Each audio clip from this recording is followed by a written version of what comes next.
But yeah, as I say, we'll edit the beginning and everything. But yeah, we'll just kind of like dive into the questions. Shamsiya always does a really wonderful intro just to set us up. And then, of course, we're pretty conversational. So I know we did send you some preset questions, but I'm sure if stuff comes up, we'll ask you. If you don't want to answer it, you can just say, but we're not like going to ask you anything crazy. So don't worry. All right, perfect. Thank you. Yeah. But yeah, I'm so looking forward to this conversation. I was actually listening to your episode about like overcoming fear of failure when starting a business. So I was like, that is like so perfect for this podcast. So I would love to chat with you about that. But of course, before we dive into anything, Shamsiya, please introduce our guest today. Okay. Hello, everyone. Welcome to the show. Today we have with us Simran Kaur, founder, financial writer, TED Talk speaker, millennial investor, and of course, one half of the super successful duo Sim and Sonia, hosts of the podcast Girls That Invest. Girls That Invest is a brand. They have a podcast, a published book, and of course an online education platform where they teach investing. But the whole objective with the core idea is to get more women into investing and making it less intimidating for novice investors. Girls That Invest climbed the charts to become the #1 financial podcast in New Zealand, the place where it all began for them, and it also reached the top spot in Apple Business Podcasts in the US and Canada. Girls That Invest has become the go-to resource for millennial investors and entrepreneurs, including myself. What I've found most intriguing, though, is how they've built this really huge community of loyal, enthusiastic, like-minded people for real, safe, and supportive platform to learn investing. And learning to invest is a real skill to have. If you do not know how to handle your money, that can just set you up for failure. And that's why we are here, so we can get all the secrets from Simran Kaur herself. Welcome to the show, Simran. Oh, thank you for having me. It's a very kind introduction. Thank you. So we'd love to just hear in your own words a little bit about how you got started in your journey and kind of what led you to becoming a financial expert and sharing that information and building up such a huge community, which I think, I was looking on your website, it's like 300,000 people you've helped in over 60 different countries, which is such a huge impact. Oh, thank you. I think for me, like most people, my financial journey started, the lack of financial journey started at home when I was younger. I grew up with parents that were working class and they were really helpful in the saving aspect of being good with money. So they were really good at budgeting. They were really good at putting money away. We never went on overseas holidays or really, any holidays. And I found that to be quite helpful in learning how to be a good saver. I think a lot of children of immigrants learn things like how to scurry away money for a rainy day. So that was fantastic. But we never learnt about how to grow money. So I think the idea of success looked like go to university, Simran, get a good job and save, and somehow you'll be able to afford a house and a nice lifestyle, which maybe worked for the older generations, but I think our generation and those after, you can't really buy a home on an average salary, especially in big cities like Toronto or New York or Auckland in New Zealand, where I'm from. And so I realized that there was this whole world out there of making money through investing and taking risk and leverage. And I was just like, what is all of this stuff? And so I went down a journey. In my degree, I was first studying optometry. It's very different to what I do now. And they would encourage us to take papers outside of our core classes. So I did some financial papers, some international business papers, and then went on and studied a certificate in financial markets through Yale. And that's when I realized, financial markets are actually really simple and really easy. And we spend this whole time thinking it's just not for us. And so that's where my journey began. I was like, wait, more people need to know about this. Yes, you are so right. And I actually just saw someone speak recently. I'm not sure if you've heard of Sally Krawcheck. She owns the company Elvest. Yeah, so I saw her speak for the company that I work for. She was our keynote just last month at a summit that we did. And she was just talking about how even financial literacy and how it's marketed to women is different than it is to men. And when people are talking to women, they make it sound just don't go get your nails done and you'll be fine, or just don't get your latte and then you'll have more money. And it's kind of well, why is it always us having to give things up? And it's these little ticky-tacky minute things. where it's like, why don't you teach us how to invest our money? Like, why are we keeping it all in cash in the first place? You're totally right. Like, that's not how you grow money, but that's not really told to like women. So like, how are you finding that? Because like, obviously, like I know we're all millennials, so it might be a little bit different generationally speaking, but I mean, obviously what you're doing is kind of a turning point for that. So like, how are you kind of educating women now, like going forward, like, no, you need to do this. It's so important. I think the first step is doing what you've just mentioned, which is recognizing that even the way we're marketing money towards women is so different. If you look at, a study looked at the images used in money articles directed at men and women. So not even, the verbal parts of the articles, just the pictures used. And if you think about it, when you imagine a money article directed towards women, it's women holding piggy banks. It's them holding change in their palms of their hands, or they're looking stressed and there's like a pair of shoes on one side and a piggy bank on the other. Like, it's always so like we deal with small amounts of change. And when you look at the visuals towards men, it's men in suits, men shaking hands, men making deals. And when you look at pictures of partners, it's often, well, first of all, like heterosexual relationships, and the man will be like crunching numbers on a calculator, and the woman will have like her hand on her forehead sitting next to him looking confused. And it's such subtle but such strong messaging that we get over time. So I always say, and in our book that we've written, the first chapter is actually unlearning and going, am I really bad with money, or have I just been told I'm bad with money? Am I really bad with numbers, or have I just not been shown the online calculators that like do everything for me? But what we try to do is honestly just explain the concepts in everyday language, because the stock market, it's not that confusing. Like, investing in funds, not that hard. Understanding what a bond is, super simple, but it's just how it's explained. And when you take the jargon away, which is what we love to do, we've never had someone go, oh, that still doesn't make sense. It's about understanding how you like to learn. Are you someone that likes to read? Are you someone that likes to listen to podcasts? Are you someone that wants to go and watch a YouTube channel? At the end of the day, it's not that the concepts are hard, it's finding how we learn. So you have learned it and you have told people. How have they received it? What is the perception you get from people? Oh, it's tough. Oh, this is not for us. Oh, we can't do this. We just hire some asset manager to do this for us. Are these some of the normal things you hear?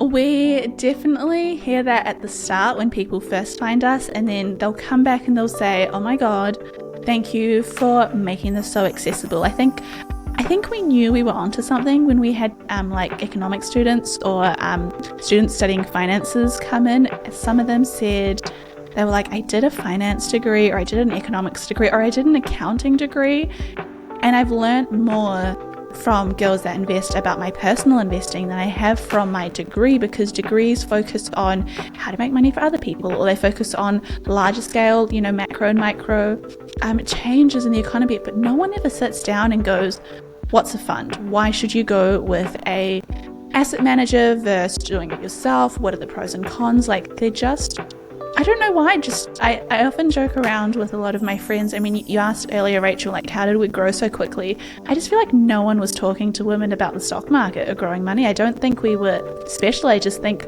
for some reason half the world's population was not being spoken to about money. I think the other reason why you guys grew so fast is because you're so simple in explaining the hard concepts. When you listen, first of all, your voice is lovely, the way you talk is awesome. So you're kind of like hooked, but you're also adding so much value in the little time frame that you set out to do. You accomplish that mission. People listen and learn. I think that's a knack. Very simple to understand. Oh, thank you. That means a lot. I think we've had someone once say that we were financial ASMR, and that has made me laugh so much. You're like, yeah. Maybe. I think your money confessions episodes too are also, it's quite a hook. I feel like having those kind of tough conversations or realizations or hot takes on things is also can be a little spicy, right? Like, it's stuff people are uncomfortable sometimes talking about. So it's like interesting to hear it, right? Like, you're willing to go out there and say things. I think one of the ones I listened to was it was something about like, oh, if your friends know how much money you have, they'd expect you to buy lunch or something like that. You're kind of like, oh, wow, okay.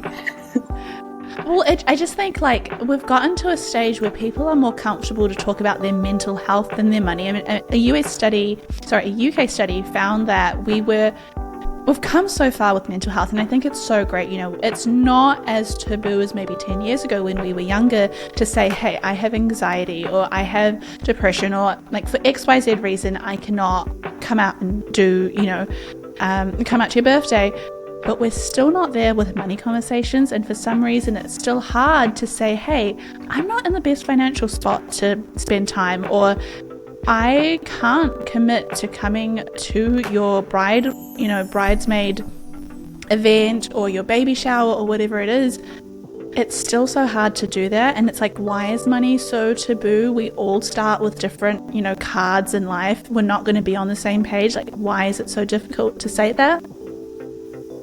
Yeah, that's a really good point. Like, do you think, I don't know, is it like shame or judgment or something? Maybe like society that you're not comfortable saying, like, I can't afford this, or I'm saving up for something else, or I don't know. Like, what do you think it is based on like how many people you've spoken to in your career so far?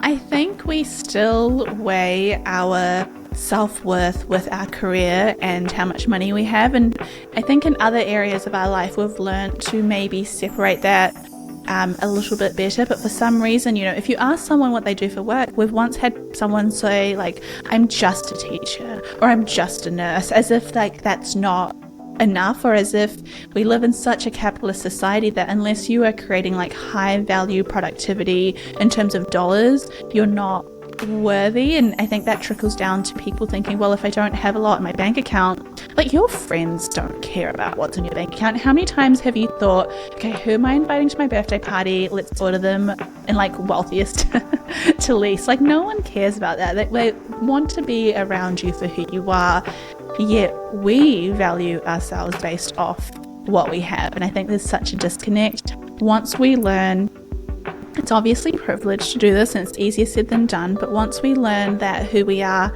is actually nothing to do with how much money we have, I think then it's easier to talk about money, because it's like, oh, my salary is just this number that I currently earn. It doesn't reflect my worth as a person.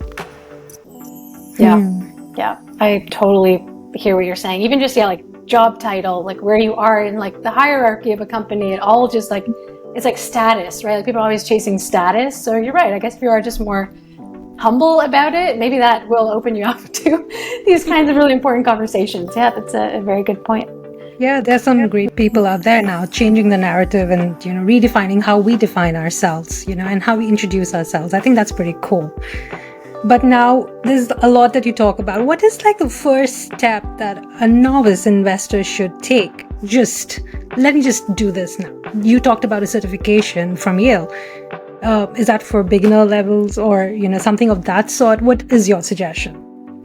I think the first step when it comes to getting invested in any kind of fund, it begins by getting rid of the jargon. And I think that's so hard to do. Like, we'll see people decide, look, I want to start investing. They'll Google, how does the stock market work, how to invest, and it's so overwhelming that most people just go, you know what, I'm going to read 2 articles. You read 2 articles and there's like 20 more things that you realize you don't know. You get overwhelmed. You're like, what is a 401k? What is a Roth IRA? Wait, is that different from like a normal share account? What on earth is Robinhood? Where does Vanguard? Like, you just get so overwhelmed and you close your laptop and you never look at it again. And we find that happening with a lot of people at the start. My tip is find a resource that's going to explain things from A to Z from the beginning. For myself, when I was growing up, I didn't have a podcast to listen to. I didn't have a book that was easy to read. I had The Intelligent Investor, and I remember the first time reading that book. It's a very thick investment education book. It was just too hard. So it's finding something that's simple to digest. I mean, there's a podcast called Girls That Invest if you're interested. That's a way to start. There's obviously our book, but it doesn't have to be through us. Like, just find someone or some resource that goes, let me break it down for you. That is the best way to begin, because what you're going to learn through that is you're going to get very comfortable with the words. You're going to understand the difference between what is a fund and what is an individual share. I mean, even understanding what the stock market is really confusing. And if I could explain it really simply right now, it's just like an eBay. On one end, it's like myself. On the other end, it's Rachel. Rachel wants to sell a Tesla share. I want to buy a Tesla share. She's selling it for $100. I have $100. And so basically, eBay or the stock market just facilitates her sending me that share and me sending her the money. That's it. Like, it is not that hard, and yet it gets so overcomplicated, and there's like, why is there 5 screens on someone's desktop to like look at investing? It is not like that. So if I had to give a piece of advice, find a resource that makes it easier so that you can decode the jargon, and then it all starts to fall into place. You go, oh, well, I just have to buy some company shares, and I could do that individually, or I could buy them as a basket where I buy a piece of the basket and there's lots of shares. Oh, that's a fund, and it just gets easier and easier that way. Are there any red flags you'd say to look out for? Because you mentioned something interesting where, like, you're right, when we were really young, podcasting wasn't really a big thing. There was no TikTok, there was no Instagram. So there's a lot of financial gurus out there now because they have all these platforms to spread information. And I feel like some of them are a little bit scammy. So it's like, how do you know what's like legitimate advice versus not? How do you kind of like parse that? Well, I think a really good baseline is to know that the stock market on average returns 7% each year. So if I have $100, I'm probably only going to make $7 that year. And if anything seems too good to be true, if anything seems like you could make $50 from that $100, walk away, because that is not what the stock market does. Like, that is my go-to. The best investors are making $7 for every $100 they put in. Why is a TikToker or a podcaster telling you that you could make so much more, so much quicker? If it seems too good to be true, it is, but if you don't have a reference point or a baseline, that makes it quite hard. Red flags I also look out for is if they recommend individual shares. So research shows that monkeys are better at picking individual companies to invest in the stock market than actual investors that do it professionally. And that should speak volumes to if someone is like, hey, like, this share is going to be the next big thing, or this one is going to grow and you should jump in now, or this fund or this crypto. Like, no one can confirm. No one knows what's going to happen. We could all think that Apple is like going to be the next big company, and then tomorrow they could come out with news that actually they were, doing fraudulent activities in their accounting books, and you lose 20% of your Apple shares. Like, it just, you never know. And so anyone that recommends individual companies, to me, shows that they don't actually know the true long-standing data that kind of investing doesn't work. Yeah, that's good advice. You're totally right. Even having that baseline of 7%, like, that's something that, once you know that, you're like, okay, great, awesome. But we're not really taught that, really, at any point. Yep. Not at Absolutely. all. So that's the thing. Simplify it, go learn more, do your due diligence, and then just start. Start small, but just start, right? Exactly. And you'll fail a little bit. Nothing in life is easy. But when it comes to investing, I think we have found that in general, and I really am generalizing, but when women begin investing, we need to do our research. We feel like we need to understand the parameters. I liken it to jumping into a pool. We need to know how deep the pool is. We need to know the parameters of the pool. We need to know the temperature. And if it's all right, we will jump in. And when, in general, men invest, they will jump in and they will kind of learn as they go. They'll buy a share and they'll go, oh, let's just see how this performs. We will want to learn the best fund to invest in, where to get that fund, how much I should expect from it. And once we're comfortable with that, we will invest. And I don't actually think that's a bad thing, because when we do invest, we outperform our male counterparts. Yeah, makes sense, obviously.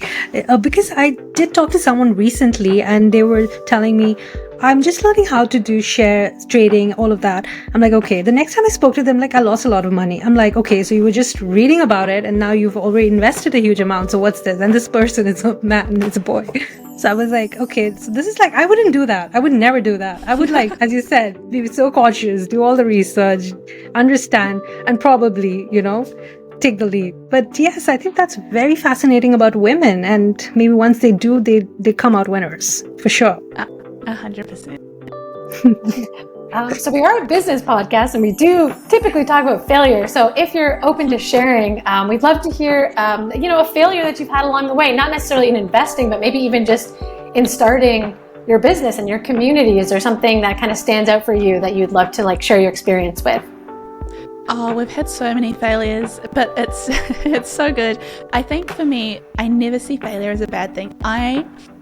I'm not trying to be like a sadistic person, but I love it when we fail, because failure to me is a data point, and the more data points you have, the more you can realize what works. And the biggest companies that grow, in my opinion, are the ones that learn how to fail and fail quickly and then pivot. So a lot of people will ask, how did we grow our social media following? For example, that's one of the parts of our business. We have 230,000 followers on Instagram, and we started the Instagram exactly 3 years ago. And so in 2020, it was, Instagram had people had moved over to TikTok, and so it wasn't as easy to grow Instagrams back then, but we still were able to.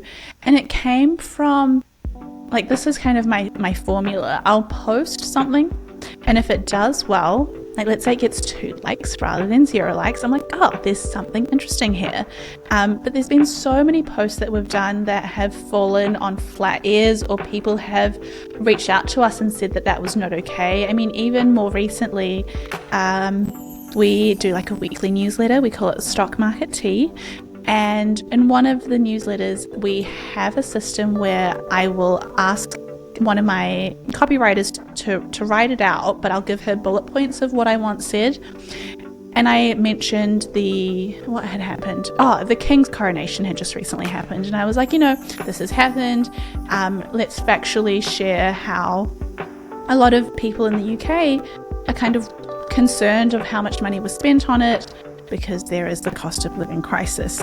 And I've got quite a sassy brand and quite a sassy tone, and this was said over text, and the way that the copywriter read it was about 10 times sassier.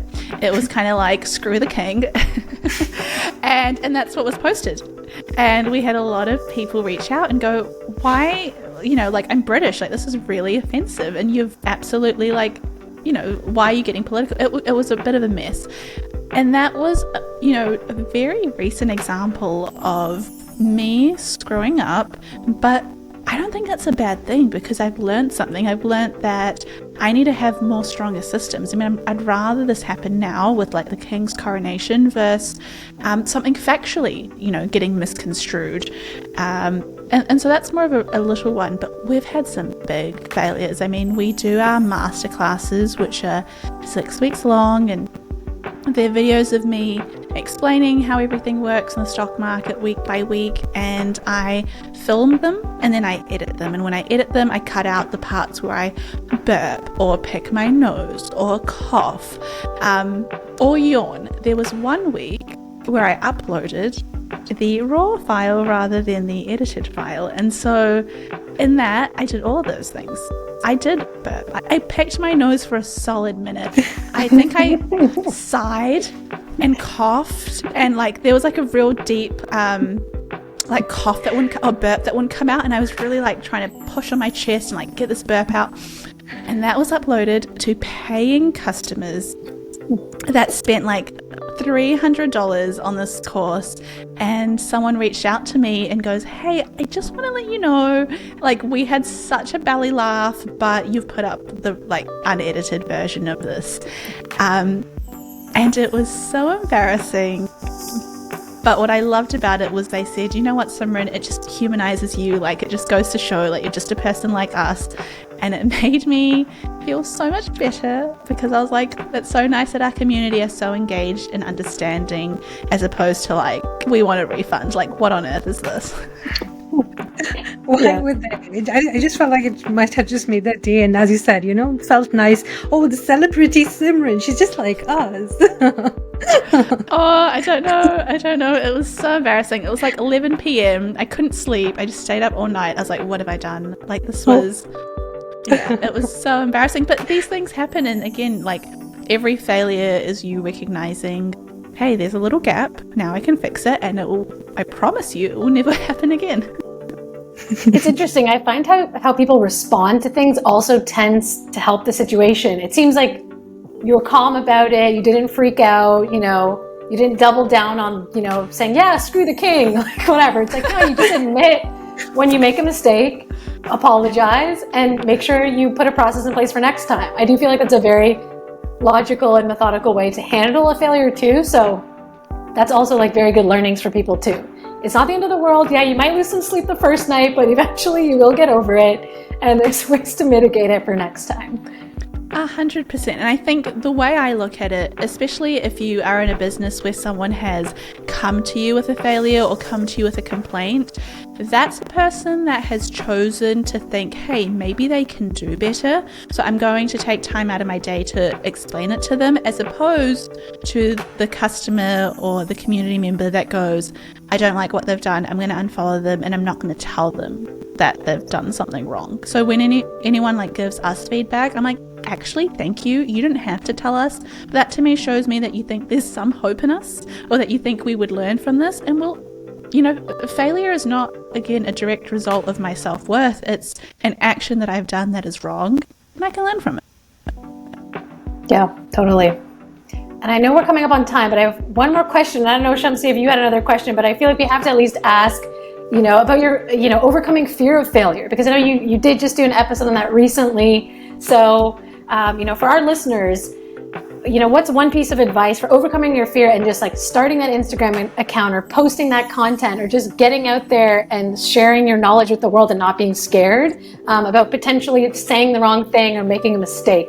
How would you kind of guide someone through that fear?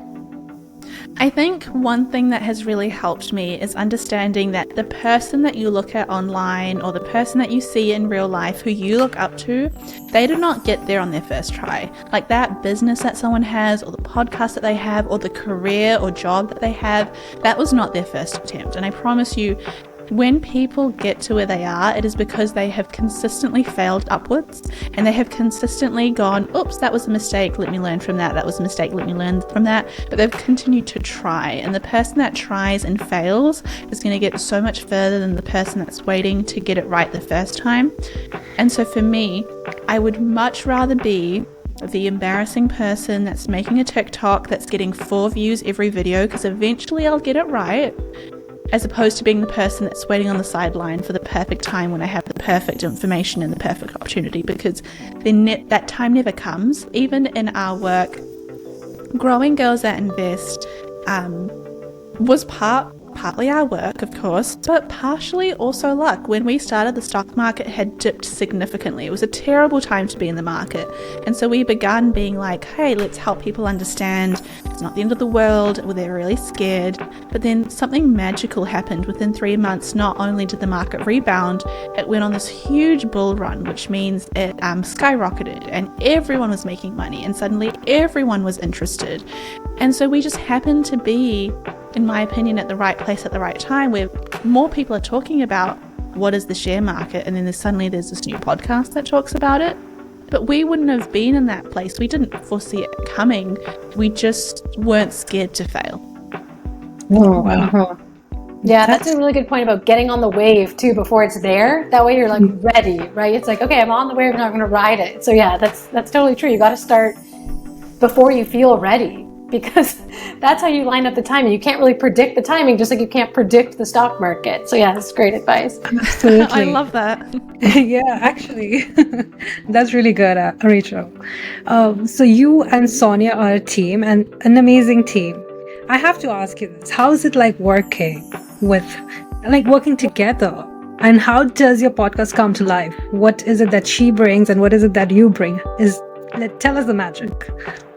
I think it is very hard and also very rewarding working with your best friend. I mean, I don't think either of us grew up expecting that one of us was going to be like, hey, this is your pay slip, or like, hey, can you like come to work on time? Like, we never thought that this was going to be something that we would do together, but it's really fun. There's also been a lot of failures along the way. You don't realize that, you can't just be someone's best friend if you're also their boss. and you have to like find really good ways to manage that. We had things that we put in place, like if it's a work-related conversation, do not iMessage each other, go on Slack, like have a completely separate thing. If we finish up our work conversation on Zoom and we want to talk about our week, we're going to jump off and go to FaceTime. Like just creating boundaries between work and personal lives has been really helpful. And then in terms of what we bring, I think at the start we both thought we would do the exact same stuff 50-50, and that was not working, and we realized, no, let's play into our strengths. Sonia is so much better at like organizational tasks. She's so much better at administrative work. She's so much better at bringing in new perspectives and her opinions. And I'm so much better at bringing in like research and data and like combing through studies. And so we would kind of figure it out that way, and that has helped so much. You've got to let people play into their strengths and let each other's strengths complement each other, so to speak, as opposed to, okay, these are the tasks and we're both going to do the same task and we're both going to do them 50-50. That was a route to a very quick learning and a very quick failure. Wow. Girls That Work Together is another book you should be writing. Let's see if we're still working together. I'm kidding. So whatever. I can make that joke. We've been best friends for 20 years. I think we're just like, she's a sister at this point. She's not going anywhere. That's awesome. All right. So where can people find you? You have obviously an award, or what is it? Not award-winning podcast? Is that correct? Yeah. I don't want to misquote it. Yes. So if you like listening to podcasts, which I'm sure you do because you're listening to this right now, we're on Apple and Spotify, Girls That Invest. We've got the book. That's a really great way to start if you're someone that prefers to have a physical copy and read and not, go from the beginning episode of the podcast. We have our masterclasses that we run 3 times a year. We've got our Instagram. We've got our newsletter. It's just like, whatever way you like to learn, there's a way to get started, and I think it just means that it's as accessible as we can make it be. Yes, and Simran was touring the world last year, and you could have just found her somewhere in New York or Toronto, right? Yeah, exactly. I loved both cities. Thank you so much, Simran. Yes, thank you so much. We so appreciate you coming on today.